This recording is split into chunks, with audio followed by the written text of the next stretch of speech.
When you're doing embroidery or sitting and doing something creative, your mind is so occupied in doing that, your negative thoughts, etc., goes away from your mind. Appreciating something very creative creates a very good sense of well-being. So that makes a person less stressful and less anxiety. Personally experience, because every day I do some embroidery. This is the 32nd episode of Dream 100 Show with Mrs. Sujaya Mahesh. Welcome to Dream 100 Show listeners. I am your host Savita Hosamane. And I'm your co-host Gunjan. Each week, we interview today's most successful and inspiring business owners with winning teams who had the courage to chase their dreams in spite of all the challenges. Join us as we bring you everything that goes on in the minds of successful business owners during decision-making process. And gain insights to make smarter decisions. In today's episode, we talk to Mrs. Sujaya Mahesh, who is the founder of Samiksha School of Embroidery. With a niche of specialization in customized handmade embroidered products, she has carved a special place in all her customers' hearts globally. She conducts coaching classes with a passion for spreading the unique art of Kasuti far and wide. She has trained students from every nook and corner of the world. Her business thrived in COVID period as well. Want to uncover the secrets? Embroidery as a social hobby works wonders on mental health and well-being. So let's hear it out from her right here, right now. Welcome to Dream 100 Show, Mrs. Sujaya Mahesh. It's a pleasure having you here today. Thank you for inviting me for this podcast. Mm-hmm. Awesome. So let's get started. What exactly Samiksha means? Samiksha means actually taking an overview or critiquing about something. So when we started my business, we didn't have a name. When we built a house a few years ago, I had asked one of my Sanskrit lecturer at college to find a name where all our 4 names are there, like me, my husband, and my children. So we wanted having an alphabet from each of our names, but still it had to have a meaning. So that's how Samiksha came into, because my daughter's name is Apeksha, my son is Akshit, Mahesh, and me. So it's a combination of all the names. Mm-hmm. And also it means something. That is, when I started, I felt, Kasuti could be taken to a different level, because all the other Indian embroideries have been taken abroad. And when you see in museums, you will see Kanta, you will see Zardozi or Ari embroidery or embroidery from Gujarat. But you'll never find Kasuti product in any of the museums abroad or in India. I have seen only one in Pune Museum. Otherwise, most of the museums I do visit, I haven't seen anything. You started off your career by being a teacher in Mount Carmel College, since you had a degree in home science, and thereby you started off your teaching career. But how did Samiksha happen? See, Samiksha happened because of my husband's shift to Hubli. Because the company he was working in Bangalore, they asked him to move. But for us, it was very major decision in life, because I had to quit my job. In Indian mentalities, once you take a job, you have to be there till retirement kind of thing. But I always wanted to do something on my own on the creative side. I've been seeing my mother, who's very creative, and I learned from her about most of the things that I am doing today. Whether it is embroidery, whether it is sewing, or whether it is flower arrangement, or whatever it is, or recycling, everything is basically I've learned by seeing or experiencing it. So since I wanted to do something creative, I said, let me take the plunge and let me give up the job and go to Hubli. And when we moved, I didn't have any idea what I am going to do. I said, since I finished my education and I started working and had kids and family, so I just wanted to take a break and then explore what I wanted to do. And another thing is, my principal at that time, she refused to give me leave of absence. Up to 5 years, people could get leave. Like she has the ability to either, I mean, decide whether to grant leave or not, but she didn't. So I had assumed if I get leave, I would pursue PhD and maybe I can come back to teaching again. So she, in another way, not giving me or granting me leave, helped me to do something which I always wanted to do. And also my husband's company also helped us, like they said, "Oh, whatever your wife is earning today, we will compensate her salary. So you move to Hubli." All these factors helped me to decide after moving to Hubli what to do. So then Samiksha happened. That also was a coincidence. So when I came back to Bangalore after a few months, then I went to Fab India to ask them to give me orders in Kasuti. By then, I had sort of worked with few women in Hubli, where Kasuti originates from. I wanted them to give me some orders, maybe on kurtas or whatever, the embroidery orders. But the person who was there at that time in Fab India, who was heading, that time they had only one branch in Koramangala. So she said, no, no, we cannot do that. So instead, I would suggest that you have an exhibition in Fab India. We'll give you the premises and you could bring the ilkal saris and the khana blouse pieces and Kasuti, because in those days, I'm talking about, say, 20, 22 years ago, that time, nobody had heard of all these fabrics from northern parts of Karnataka. So she said that would give us a real opening about, we are not able to procure things from that part of Karnataka. So that would help. So that's how Samiksha started. Awesome. So, does your origin also date back to North Karnataka or? No. We are from Bangalore only. Mm-hmm. But again, because of my dad's postings, we have lived in certain parts of North Karnataka. We were in Gulbarga. And then after this, we moved to Hubli. So it really, all those fabrics and their customs, traditions really fascinates me. Even jewelry, for that some matter. So it's all these put together was really a fascinating journey in Hubli, where we stayed for about 4 years. Wow. When you came back from Hubli and you started off with Samiksha, since you were teaching, you for 18 long years you had taught.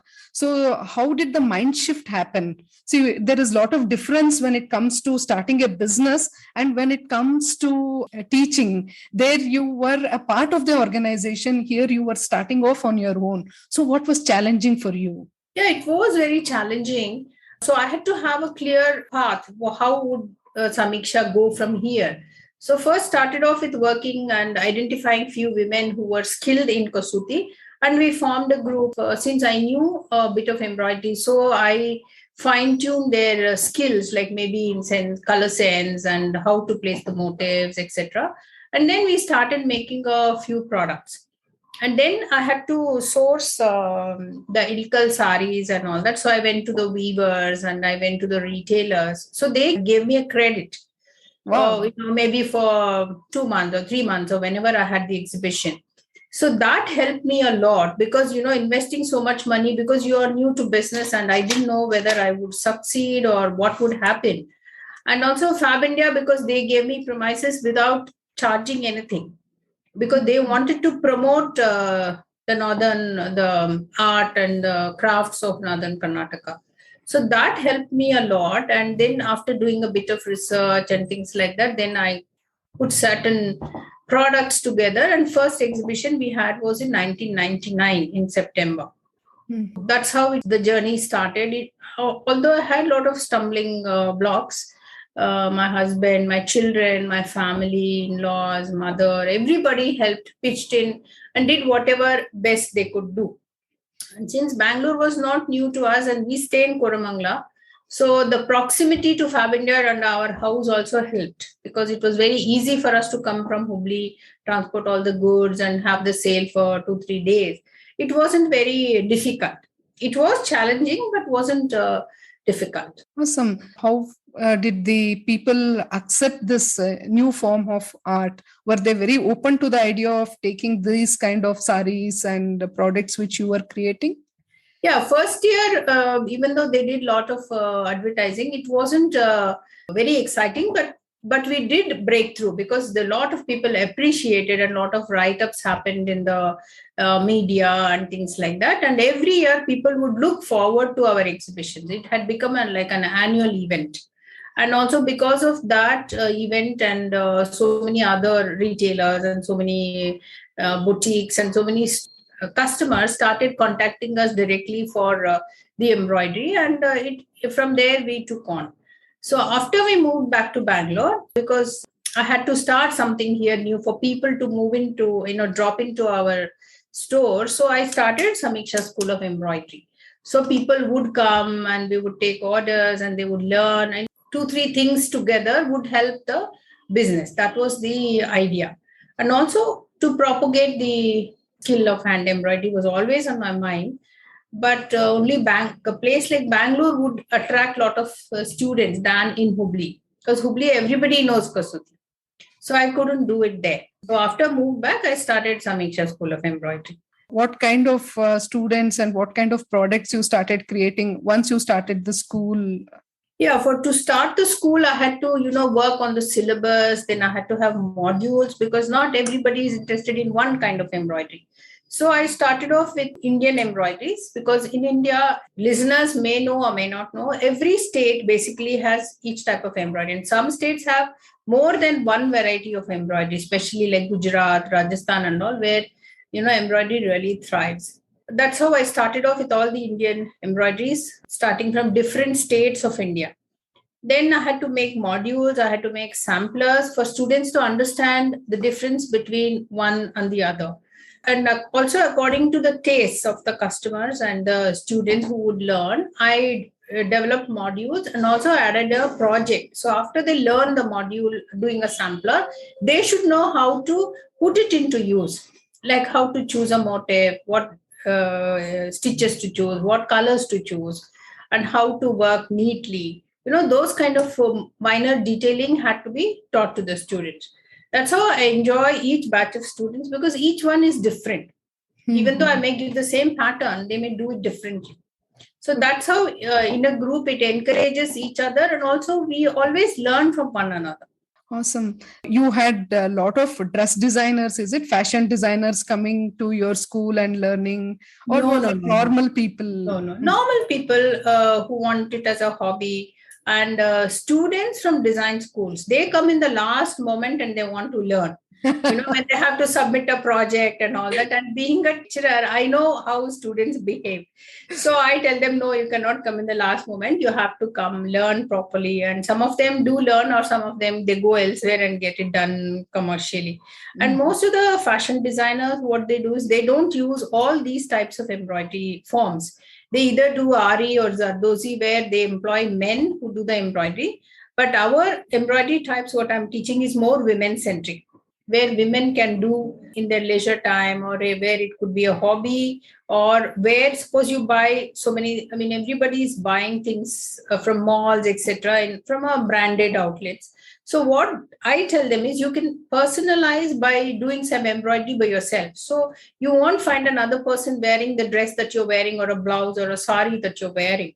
That is what is my USP. Like I tell them, you have to personalize it, because each one of us are different. Maybe I cannot carry off what another person is wearing, because it's not a custom fit. It's not like you can buy different sizes of the same design, like most of the brands do. I don't want them to do that. So by learning and personalizing, they are creating their own identity and also they are getting so much of accomplishment, and they feel so happy that they are able to create something. Okay, on what kind of products can this embroidery be done apart from saris, blouses, Anything. It could be kurtas? done on anything, like a table runner, cushion covers. We also have made bookmarks, we have made pin cushions, curtains, anything and everything it could be done. Okay. So did you ever think of corporate gifting? Because that is also one area where Yeah, I can did. We explore. did bookmarks. Like I said, we do bookmarks with Kasuti. We did for the company Ola Cars 3 or 4 years back. We did a lot of bookmarks for them, because they were giving diaries as a gift. So they wanted the bookmarks made by us. So we have done, but unless there is a requirement from some company, we are ready to do, but we are not been approached for all this. Hand embroidery takes a lot of time, and also it is expensive. We get a lot of inquiries for t-shirts or blazers where the company emblem needs to be embroidered, but those are all done by machine. And those are to get the accuracy in those designs, so it has to be computerized. So that access we don't have, so I don't take those. Ours is basically hand embroidery. You said it is women centric, but do you have even males coming in? Yeah, there are inquiries, but no one has till date has come to attend classes. They all want online. Online, I'm not very happy because I am not able to correct their mistakes. If they're in front of me, I can show whatever I could show online, but they are not able to grasp it, because during COVID, I have done 3 or 4 sessions on online courses, but the students were very happy. But I'm not very happy because I'm not able to correct them and guide them how to do it correct way, or the how to improve their skill. It becomes very challenging on online course to correct them. 20 years is a very long journey in the School Yeah. of Embroidery. So few accomplishments which comes to your mind, top of your mind. Oh, accomplishment. One I can remember very important, and it was also very touching, because once when we had the Fab India exhibitions, one of the years, every year before the exhibition, they would ask us to send some of our good products so that they'll display and also create a buzz saying so and so is exhibiting on so and so dates. So once I had exhibited a Ilkal sari. It was an off-white sari with black border and with lot of Kasuti on that. So we had displayed. So even before the exhibition, maybe 2-3 days before the exhibition, Fab India called me and they said there is one customer. She's a foreigner. She wants to buy the sari. I said she can buy the sari, but let it be there during the exhibition so people get to see. So when I came to for the exhibition, I met the customer. She was from some part of Europe. I forget it, maybe Spain or somewhere, because the embroidery from Spain, it's called Spanish black work. It resembles Kasuti very much. I don't know whether it traveled from here to there or there to here.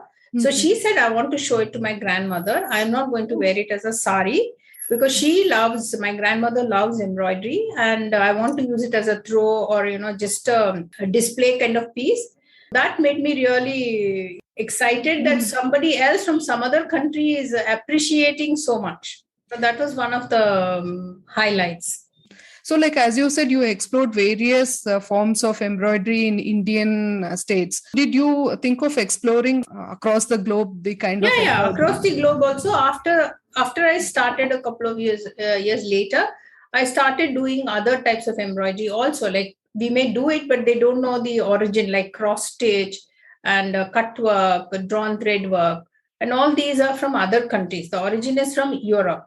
So I added all those embroideries. Now I'm teaching more than 25 types of embroidery, along with quilting and crochet and knitting and tatting. So all these forms we are teaching. Nowadays we hear a lot of buzz about reviving old traditional things, because a lot of people value their grandmother's saris or their wedding saris. So have you brought in that art of reviving in? No, see, I've been doing Kasuti, going into various other, collecting different samplers. Like Kasuti, when people are doing, all of them have a sampler in their homes. I have seen in around Hubli Dharwad. So some of the old homes have very old motifs which have not been used at all. We have brought out and tried coaxing my workers to do those motifs so that we'll never call it revive, bringing back, because there are so many people, revivalists, and they call themselves, but I don't know what some of them are doing. And after the internet has started, all the sari groups and Facebook groups and Instagram, a lot of people have started doing Kasuti embroidery, and the way it has been done also is being distorted. So we try to keep as much as the possible way that we could do in today's circumstances, and try to use the traditional ways of placing and on handloom saris, And we also do customization. Like suppose some customer says, I have a sari and I want to get Kasuti done or any other embroidery done. We do it for them after a series of discussions, their likes, dislikes, based on those. So we're doing a lot of customization. Any particular fabric or Kasuti is restricted to, or you can do it on all kinds of fabrics? We can do on almost all kinds of fabric, unless otherwise it's very sheer, like maybe chiffon, organza, and all, maybe a little difficult, but not impossible. We have done almost all kinds. So, how did the COVID affect this business of yours? COVID has been in fact very good for the getting customized orders. But for regarding the classes, we haven't had many online, only few we had. Offline, people are still scared to come for classes, sit in a group. But during COVID, what happened? A lot of people, I think, sort of invaded their wardrobes and they decided there are so many saris that they could embellish with different kinds of embroidery. So mostly it was Kasuti orders only, but we have got other orders as well. So people have placed orders on, say, curtains and then cushion covers, blouses, and saris. There is limitless options. And also I did a lot of embroidery on bookmarks and hoop art. That is embroidery hoop we use, no? In that they are doing embroidery. That is called hoop art embroidery. So like that, we have tried different forms of embroidery to propagate the embroidery per se. Are you guys very active on social media also, propagating this culture? Sort of, because I'm not very tech savvy. I'm technologically challenged. To whatever my best ability, I have been doing on Facebook and on Insta. I don't have a website. I don't plan to, because 2-3 times I thought of doing a website and every time something or the other happened. It's very difficult to manage an online store. So I'm not able to do that. What is your vision for Samiksha School? My vision is there is a school called Royal School of Needlework where they teach different types of embroidery. They have modules, they have online, and they have degree, diploma, everything. And they also have a museum in London. So something on the similar lines I want to start. There are different museums and schools in, I think, Gujarat and Rajasthan.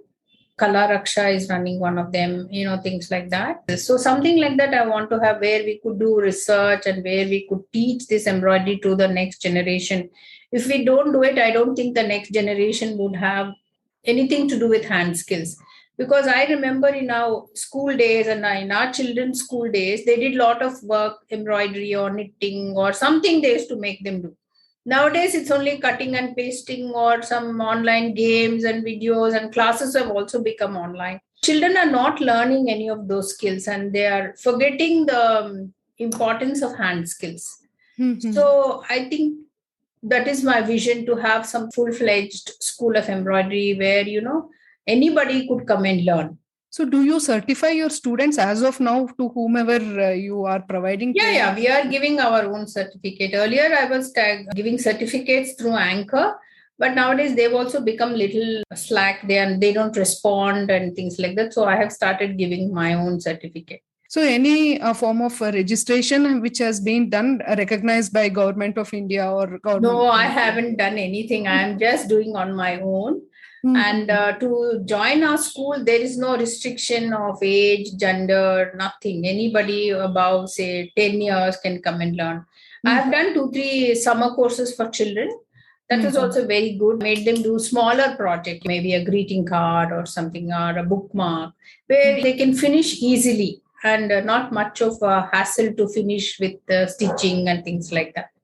So what do you think are the skills a person who is learning embroidery will develop in the course of time? Embroidery has various advantages. It builds up self-confidence and it improves your patience, and your hand and eye coordination improves. Then you improve your concentration and it reduces stress. And also you get a feel of sense of accomplishment.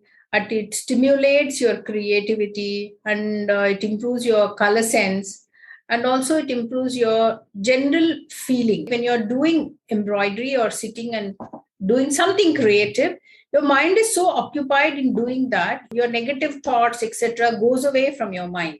personally experienced, because every day I do some embroidery. Like, I don't watch TV, I don't call up or gossip with anybody. So I sit and do embroidery or plan something to do some other projects and things like that. It's all there. My mind is always involved in how to do, what to do, kind of thing. From what I see and hear is that embroidery is a very meditative Yeah, it is very approach. meditative. Yeah. Awesome. Then I think it will definitely have an impact on a person's health if it is bringing down the stress levels. Yeah, definitely it has very good impact on their mental health, because the act of embroidery or anything creative for that matter, maybe pottery, maybe gardening, anything which involves your hands, it releases some kind of neurotransmitters that promote joy of well-being. And it also reduces stress hormones. So it also reduces anxiety, and even appreciating, for example, going to a museum, appreciating something very creative creates a very good sense of well-being. So that makes a person less stressful and less anxiety. Most of the major life skills are covered, I think, if one starts doing embroidery, because what you do anything is how you do everything. If you can put your mind and heart into embroidery, the same thing can be taken into different levels of work, because nowadays people complain a lot about work stress and all these things. If they can divert their mind and do something very creative like this, once they go back to work, they'll be recharged. Yeah, I used to have a lot of women coming for Saturday classes. That I call it as a working women's batch. So many of them who are into IT field, so because they concentrated so much on their studies, they lost out on these acquiring these skills. So they used to come on Saturdays. They used to feel so relaxed, and they got so involved in doing the embroidery. Even now they say, "Ma'am, we want to come, but because of all these COVID issues, we're not able to come."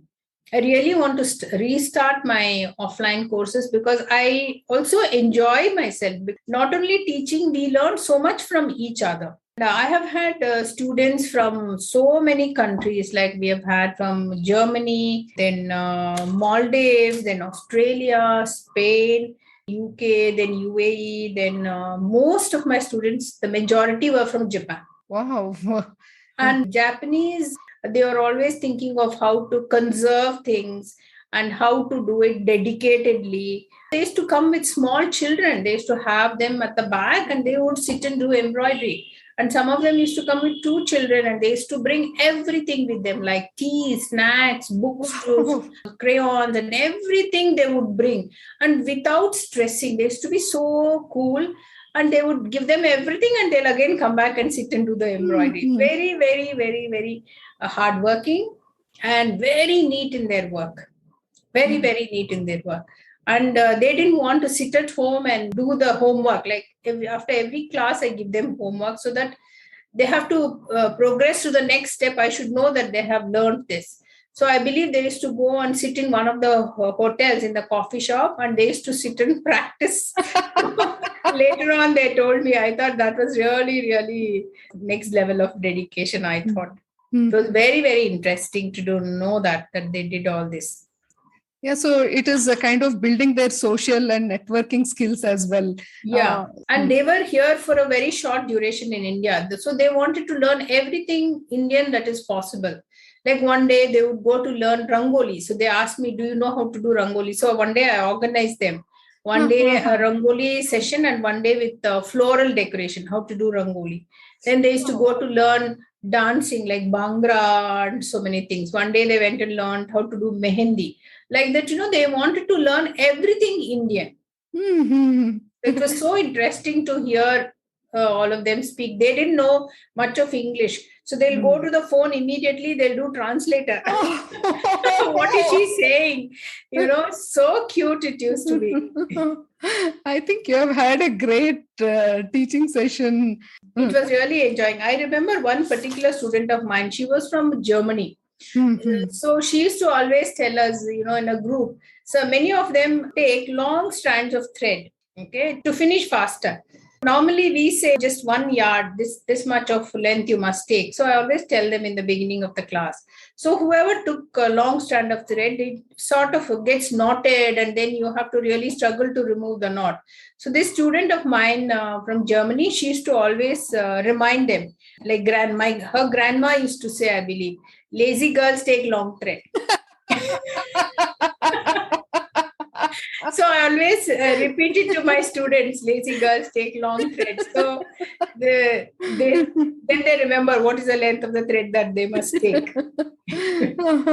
So any other funny incidents where you can relate to something, the best So compliment? this was the one thing. And most of the students used to enjoy what they did, and they wanted to know how best they could use it on their things. And I had one student, I think she was from Spain or something. So after she learned one course, I had asked her to do a project. So normally I tell them to choose a smaller project so that, they won't lose that enthusiasm. They take a very huge project, then by the time they finish, they will lose interest.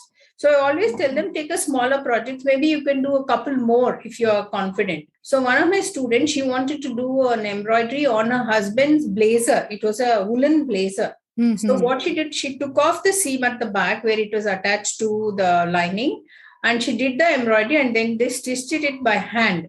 So she had finished it so well.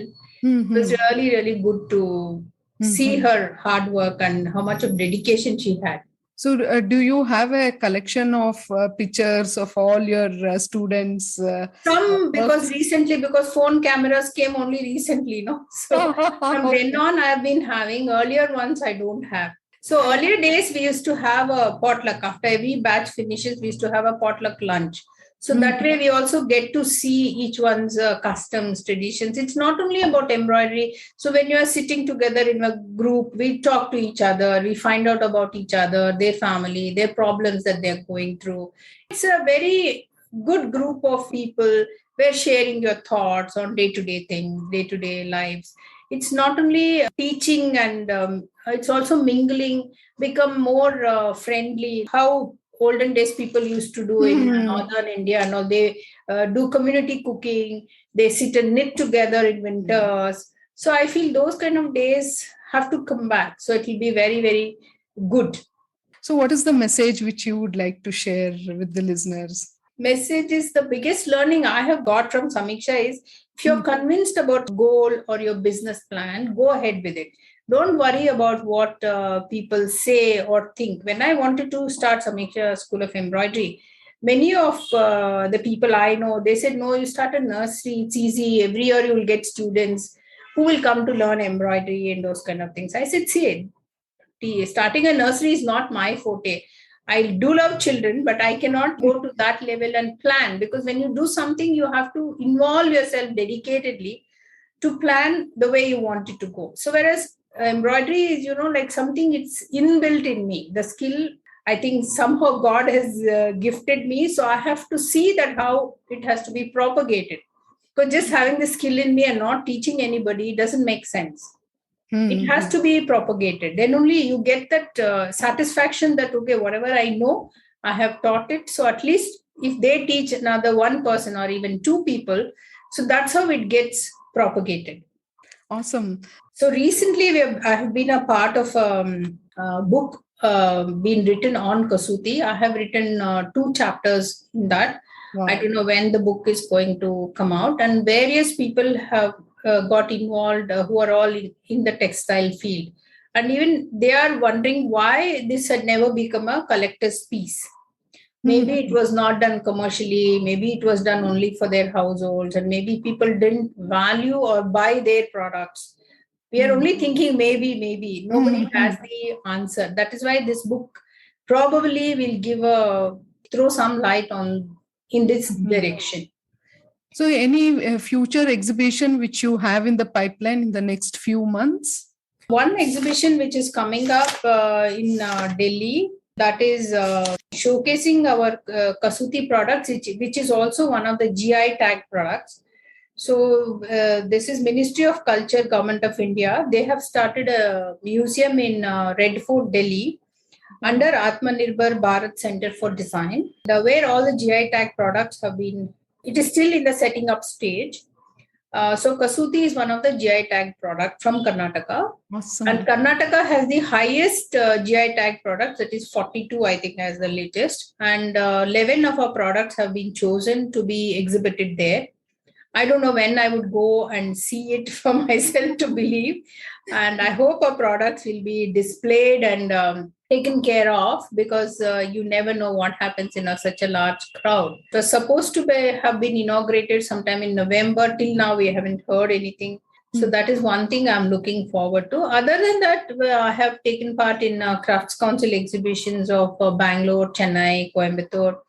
And we have also done an exhibition in Shoppers Stop some years ago. They were having a theme of embroidery as their annual during sale they have.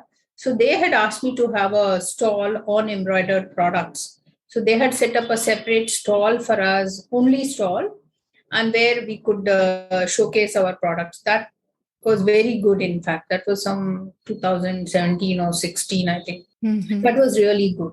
Congratulations for being selected for Atmanirbhar. On that front, before we come to the end of this conversation, if you feel that we have missed out on any other thing which might add value to this conversation, please go ahead. And you had asked me what is so special about our products. We have designed different products based on what may be easily accessible, and people are always looking at low budget items.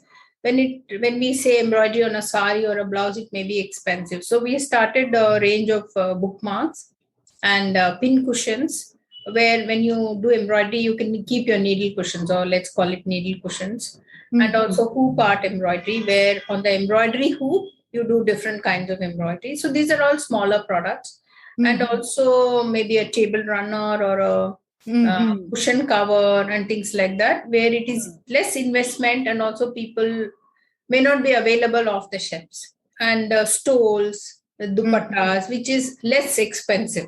And that is one thing we have done. Another thing we do is customization. Most of the people, they just want you to buy the product from you. But whereas we have given the option of customization, because we are getting more customized inquiries than people buying our products. And to get customized products, I have to show them the products that we can offer. So I have to keep making our products. At the same time, we have to take orders as well. Because it's in the end, it is sustainability. How well we can sustain, how well I can encourage our artisans. Because most of our artisans are women. And they work from home. They sit at home and they do the embroidery.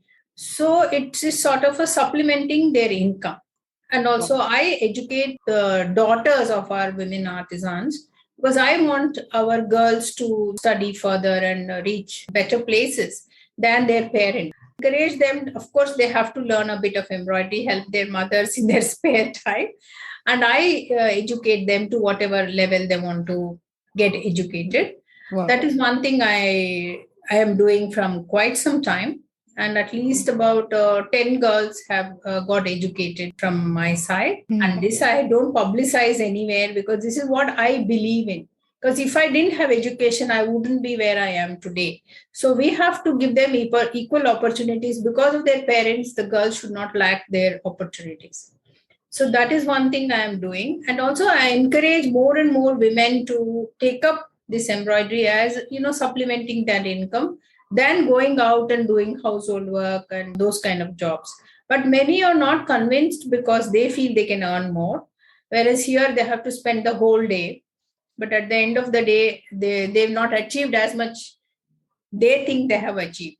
But this will be in the long run a better opportunity than working as a household help.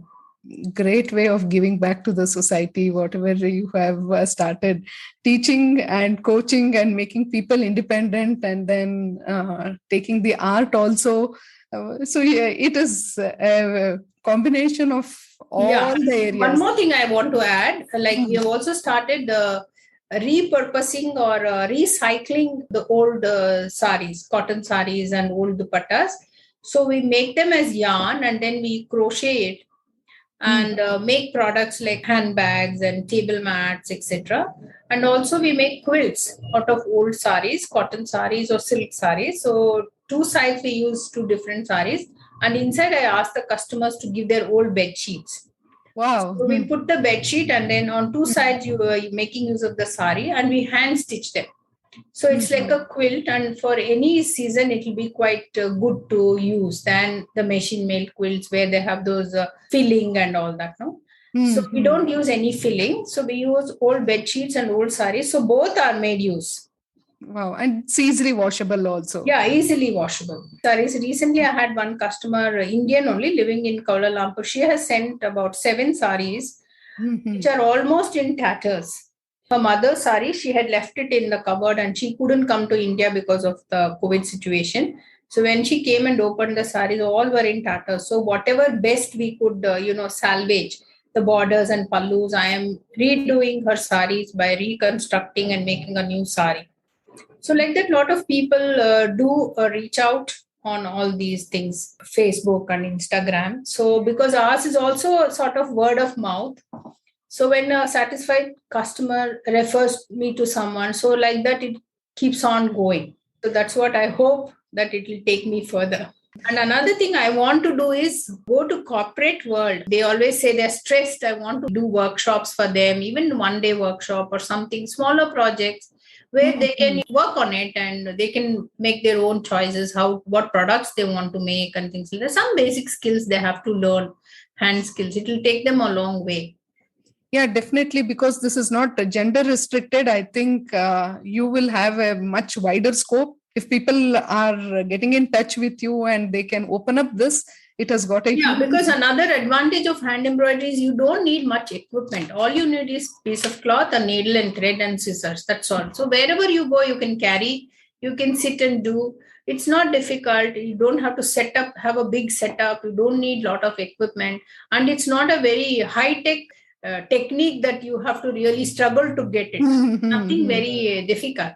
So low cost investment on a low budget, people can do it. I think this is the one skill which people will look forward to learn and do it. I feel like doing it for my own logos. Yeah, please, you're most welcome anytime. You're most welcome. And if any of our listeners want to get in touch with you, how do they get in touch with you? Yeah, either Facebook, Instagram, or WhatsApp, or my email. Any of these things. Instagram is Samiksha by Sujaya Mahesh. And Facebook, I have Samiksha Studio and Samiksha School of Embroidery. Two different pages I have. So anywhere they could contact me. Okay. And we wish you all the best for your forthcoming Thank you. vision which you have for your corporate sessions, or be it for your customized products or for your exhibitions. I'm sure anybody interacting with you even for 10 minutes will have a whole message, wealth of information to carry back. Thank you. Wishing you all success. Thank you very much. All your future endeavors. Thank you so much. Yeah, welcome. I thank Mrs. Sujaya Mahesh from the bottom of my heart for her joyous, fulfilling, and heart-to-heart conversation. Here are my few takeaways from this amazing talk with this amazing lady. Each line is a tip for every entrepreneur. My first learning: when you're convinced about your business plan, just go for it. Don't listen to what people say. Second learning: skill development of your team is equally important. So spend time on coaching your team members also. My third learning: reaching out to the right target market helps in building a brand. Fourth learning: when customers find value in your products, they start reaching out to you. That's authentic appreciation, and real brand building starts then. Fifth learning: giving back to society is possible in every business. My sixth learning: hand embroidery has a soothing effect on the mind, and it induces calmness, improves focus, and helps you to stay in the moment. The list is endless. Please listen to the entire conversation, not once, but twice, as each one of you will have your amazing takeaways. Never lose out on an opportunity to learn from the life lessons of real time business owners on Dream 100 Show. Thank you so much for listening to this episode of Dream 100 Show. And now make a smart decision of taking the next step towards your dreams. We strongly believe that life is just a play, as We win some, we lose some. we miss some and we mess with some. So enjoy your journey and play to the fullest. Don't forget to subscribe Dream 100 Show and leave a review. Share your biggest takeaways with us and follow us on LinkedIn, Facebook, and Instagram. This is Savita And Gunjan signing off. Catch you soon in our next episode.